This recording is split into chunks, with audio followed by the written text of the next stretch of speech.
Hello दोस्तों, जय हिंद। आज हम लोग 24 अप्रैल का करंट अफेयर देखते हैं। तो 24 अप्रैल का करंट अफेयर देखने से पहले आप चैनल को सब्सक्राइब कर लेना और बेल आइकन को प्रेस कर देना। तो आज का हमारा करंट अफेयर देखते हैं। तो आज के बहुत ही अच्छा करंट अफेयर है। तो आज का करंट अफेयर से पढ़ने से पहले मेरा नाम ऋषि, ठीक। तो आज हम लोग देखते हैं पहला, ठीक। मानव संसाधन विकास मंत्रालय ने विद्याधन, ठीक, विद्यादान 2.0, ठीक, लॉन्च किया। ठीक है, इसका मतलब देखो, केंद्रीय मानव संसाधन मंत्री कौन है, जानते हो ना? प्रकाश जावड़ेकर, ठीक। उसने दीक्षा प्लेटफॉर्म पर विद्यादान 2.0 को लॉन्च किया। इसका मुख्य उद्देश्य है कि ई लर्निंग सामग्री, ठीक, ई लर्निंग मतलब इसमें होगा कि आपको ऑनलाइन, ठीक, यहाँ पे पूरी तरह पढ़ाया जाएगा। जो भी एक कंसेप्ट लिया जाएगा उस कंसेप्ट को पूरी तरह से यहाँ पे लर्न कराया जाएगा। तो बच्चों को कहीं भी और कभी भी अपने सीखने की जारी रखने में मदद मिलेगी। देखो इसमें क्या है, आपको KG 1 से लेके, ठीक है, PhD तक सभी को यहाँ पर एक कंसेप्ट के थ्रू से इसमें वीडियो डाल सकते हैं। इस वीडियो को कभी भी देख सकते हो। तो विद्यादान 2.0 शिक्षा विविधि या संगठन या ई लर्निंग सामग्री को एक साथ लाएगा, ठीक। योगदानकर्ता, ठीक है, जो भी यहाँ पे वीडियो बनाता है उनका मूल्यांकन पाठ योजनाओं, ठीक, प्रश्न बैंकों के रूप में सामग्री दी जाएगी। ये देखो विद्यादान जो programming of the national for the national and by the national to ensure and continuously in quality learning. ये क्या है, पूरे देश में आप इसको कहीं पर भी और कभी भी इसमें एक कंसेप्ट के थ्रू से पढ़ भी सकते हैं और दूसरे को पढ़ा भी सकते हैं। एक तरह का कंसेप्ट इसमें चुना जाएगा,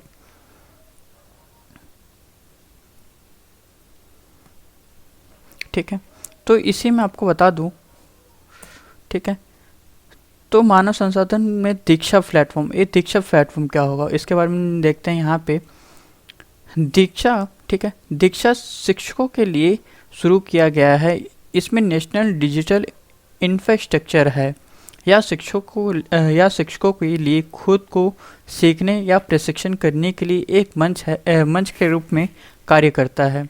या शिक्षकों को ई क्लास संसाधन, प्रशिक्षण सामग्री, मूल्यांकन, ठीक है, बनाने और अन्य शिक्षा समुदाय के साथ जुड़े रहने की उनकी मदद करता है, ठीक है। ये सब कुछ शिक्षा में। तो आगे देखते हैं यहाँ पे दूसरा टॉपिक, केंद्रीय मंत्रिमंडल ने पोषण, ठीक, पोषक आधारित सब्सिडी को लॉन्च किया। क्या होता है, ठीक है, प्रकाश जावड़ेकर ने यहाँ पे केंद्रीय मंत्रिमंडल ने फास्फोरस पोटेशियम उर्वरक के रूप में पोषक तत्वों पर आधारित सब्सिडी को ठीक करने की मंजूरी दी है। देखो सब्सिडी कैसे मिलेगी, जैसे कि आप जानते हो यहाँ पे अमोनियम फॉस्फेट जैसे जटिल उर्वरक के उपयोग को भी मंजूरी दी है। उर्वरक की सब्सिडी पर खर्चा होने पर वह 22,186 करोड़ रुपए होने की उम्मीद है। तो जिसमें से नाइट्रोजन उर्वरक, फास्फोरस उर्वरक, पोटाश या सल्फर, ठीक, जो इसका है, ठीक, इसमें सब्सिडी दी गई है जो 18.78, ठीक, प्रति किलोग्राम जो नाइट्रोजन और 14.78 पैसे जो फास्फोरस, 10.11 पोटास और सल्फर 2.37 रुपये पर किलोग्राम, ठीक है। इसमें आपको यहाँ पे सब्सिडी दी गई है। अब तक क्या है, सभी चीज़ों में सब्सिडी मिल रहा था, लेकिन जो उर्वरक के ऊपर सब्सिडी नहीं मिल रहा था, तो उर्वरक के ऊपर पहली बार सब्सिडी दी गई है, ठीक है। पोषक तत्व आधारित सब्सिडी योजना, इस योजना के तहत किसानों को यूरिया को छोड़कर, ठीक है, सब्सिडी दरों पर मुहैया कराया जाएगा।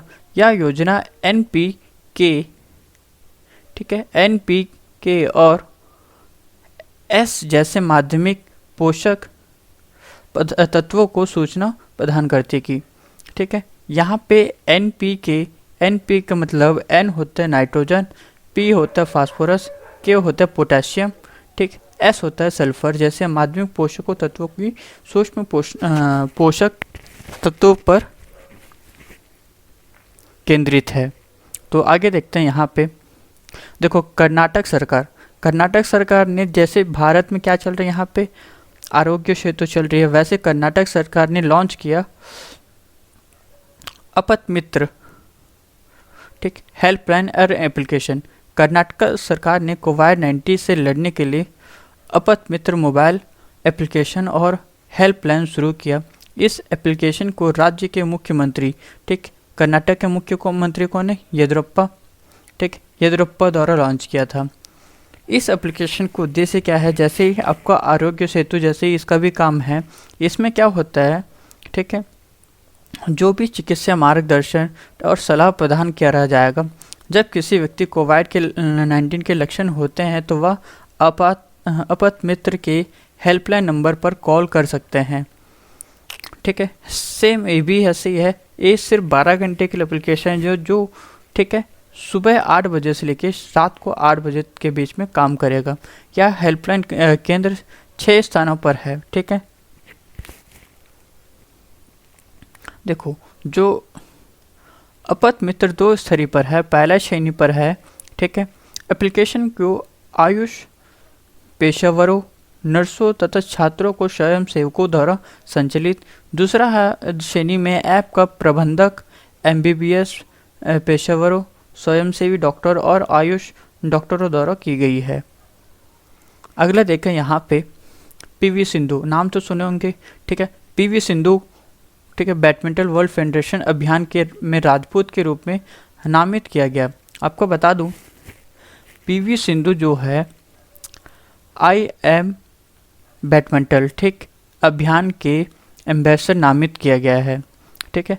IM बैडमिंटन, ठीक, इसके लिए इस अभियान के लिए वर्ल्ड फेडरेशन BWF द्वारा शुरू की गई है। BWF बैडमिंटन वर्ल्ड फेडरेशन, ठीक, द्वारा शुरू की है। इसके बारे में बताऊंगा कि ये कब शुरू किया गया, ठीक है। इस अभियान बैडमिंटन खिलाड़ी को ईमानदार और स्वच्छ खेलने की वकालत करने की मंच प्रदान करती है। यह खिलाड़ियों को खेल के प्रति अपना प्यार और सम्मान व्यक्त करने में भी मदद करता है। PV सिंधु के अलावा अलावा अन्य एम्बेसडर भी है। वे कनाडा के मिशेल ली, चाइना के हुंगयान कुन और जेंगसी वी, जर्मन की, ठीक, वेलेस्का नोबुचका और हांगकांग के चेन हो युआन, ठीक, इन सभी लोग, ठीक, अलग अलग अभियान के ब्रांड एम्बेसडर हैं। तो PV सिंधु को भी यहाँ पे, ठीक है, इस अभियान में शामिल की गई है। PV सिंधु के बारे में छोटे से परिचय बता दूं, PV सिंधु एकमात्र महिला पेशेवर बैडमिंटन है, ठीक है, जो 2017 के विश्व रैंकिंग में दूसरा स्थान है, ठीक है। और PV सिंधु बैडमिंटन विश्व चैंपियन बनने वाली पहली महिला भी बन चुकी है 2017 में, ठीक है दोस्तों। अब आगे देखते हैं यहाँ पे BWF, जो अभी आपको बताया हूँ BWF, इसकी मुख्यालय कहाँ है। BWF का मुख्यालय है यहाँ पे मलेशिया, ठीक है, जिसकी स्थापना 1934 में हुआ, ठीक है, मलेशिया में है। और इसकी स्थापना 5 जुलाई 1934 में हुआ। अभी करंटली प्रेसिडेंट इसका देखा जाए तो पॉल इंक, ठीक है। इसमें 194 देश शामिल है। तो आगे देखते हैं यहाँ पे BRO, ठीक है। BRO ने रावी नदी के ऊपर स्थलीय पुल का निर्माण करा है। BRO हो तो यहाँ पे बॉर्डर रोड ऑर्गेनाइजेशन, ठीक है। सीमा सड़क संगठन ने रावी नदी, ठीक है, रावी नदी के ऊपर स्थलीय पुल का निर्माण कार्य पूरा कर लिया है। कासोवाला पुल पंजाब के किसानों को अपनी फसल को आसानी से ले जाने में मदद मिलेगी। आपको बता दूं, ठीक है, BO के बारे में, इसके बारे में बताऊंगा, उससे पहले ही आप चैनल को सब्सक्राइब कर लेना। तो देखो ये वाला जो दिख रहा है, ठीक, इसी पुल का यहाँ पे निर्माण करवाया कौन? रावी नदी के ऊपर। तो बता दूं, देखो रावी नदी कहाँ से निकलती है? ये आपका हिमाचल प्रदेश, ठीक है, हिमाचल प्रदेश के यहाँ पे कांगड़ा झीला, ठीक है, यहाँ पे, ठीक है, निकलती है। कहाँ से? ये भी दिखा दूंगा, हम बता दूंगा, ठीक, कांगड़ा झीले जो में रोहतंग दर्रे से, ठीक, रोहतंग दर्रे जो हिमाचल प्रदेश, देखो ये जो दर्रे है ना, ठीक, यहीं पर है आपका रोहतर दर्रे, ठीक है। इसको और अच्छे से आपको दिखा दूं, यहाँ से निकलेगी, ठीक है, रावी नदी, और यहाँ से होते हुए, ठीक है, कहाँ पर मिल गया? कौन सी नदी पर मिल गया?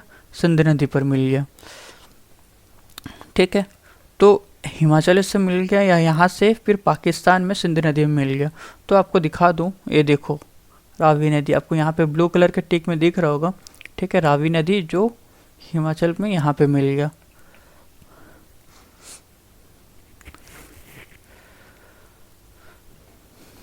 ठीक है, तो रोहतंग दर्रे से निकलते हिमाचल प्रदेश, ठीक है, जम्मू कश्मीर और पंजाब से होते हुए पाकिस्तान में बहती हुई हुंगयान जिले में सीमा पर चिनाब नदी से मिलती है, ठीक है।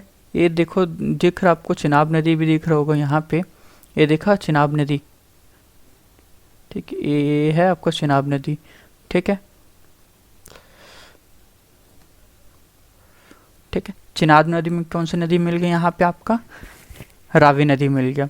रावी नदी चिनाब से मिल गया, चिनाब डायरेक्ट आपका सिंध नदी से मिल गया, ठीक है। रावी नदी को इरावती नाम से भी जाना जाता है। इस नदी के तटवर्ती राज्यों को हिमाचल प्रदेश और पंजाब शामिल है। सिंध जल संधि जो 1960 के तहत रावी और अन्य 5 नदियों के साथ पानी को भारत और पाकिस्तान के बीच में विभाजित कर दिया गया है, ठीक है। तो आपको बता दूं, इस सिंध जल संधि क्या होता है इसके बारे में बता दूं। सिंध जल संधि भारत और पाकिस्तान के बीच में जल वितरण संधि है। विश्व बैंक द्वारा इस संधि के मध्यस्थता की गई है। इस संधि पर कराची में हस्ताक्षर किया गया है। इस संधि के अनुसार भारत के पूर्वी नदियाँ जैसे रावी, व्यास, सतलज, ठीक है, आपको दिखा दूं, देखो पूर्वी भाग ना, जैसे कि रावी, सतलज,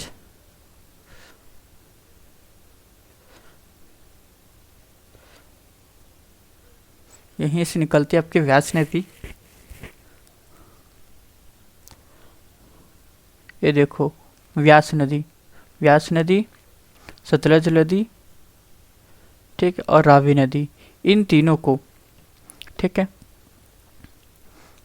पूर्वी पर जो है रावी नदी, व्यास नदी, सतलज को भारत को दिया तथा भारत के पूर्वी पश्चिमी नदी को सिंध, चेनाब और झेलम नदी को पाकिस्तान को यहाँ पे दिया गया है।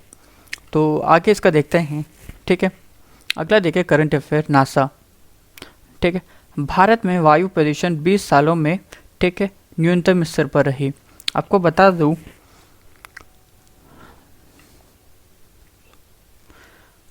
एरोसोल ऑप्टिकल डस्ट, ठीक, 2016 में 0.7 था, ठीक, और 2020 में अभी मार्च के महीने में 0.1 पहुंच गया। जैसे यहाँ पे 15 दिन का लॉकडाउन चला था उसी की बात है यहाँ पे, ठीक। पिछले रिपोर्ट आया था सिर्फ अभी 23 तारीख को आया है।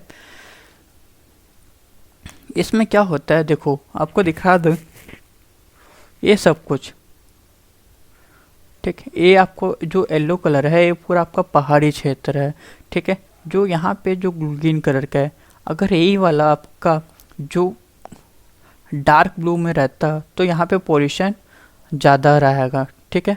जैसे कि यहाँ पे देखो चाइना की तरफ देखा जाए, यहाँ पे दिख रहा आपको, ठीक है, ये आपका, ठीक है, सबसे ज़्यादा डस्ट एरिया है।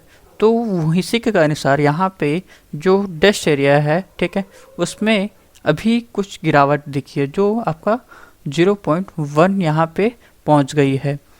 जैसे कि इसको मैं आज डिजिटली दिखा दूँ, ये देखो दिख रहा आपको, ठीक है। अगर यहाँ पे लॉकडाउन नहीं रहता तो यहाँ पे पूरी तरह से आपको कोहरा छाया रहता है, ठीक, ये पूरे एरिया में। जैसे ही लॉकडाउन के कारण यहाँ पर मैन्युफैक्चरिंग सब बंद है, जिसके कारण यहाँ पे डस्ट कम हो गया। तो जो अभी फ़िलहाल कितना 0.1 तक पहुँच गई है। इसका रिपोर्ट किसने पेश किया?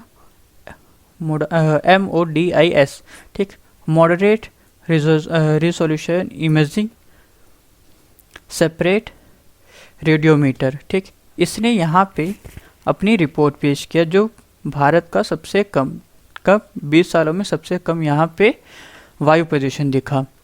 तो ठीक है, तो आज के लिए इतना ही। तो प्लीज़ दोस्तों, ठीक है, वीडियो को लाइक करना और सब्सक्राइब करना, अपने दोस्तों से शेयर करना। आज के लिए इतना ही, थैंक यू।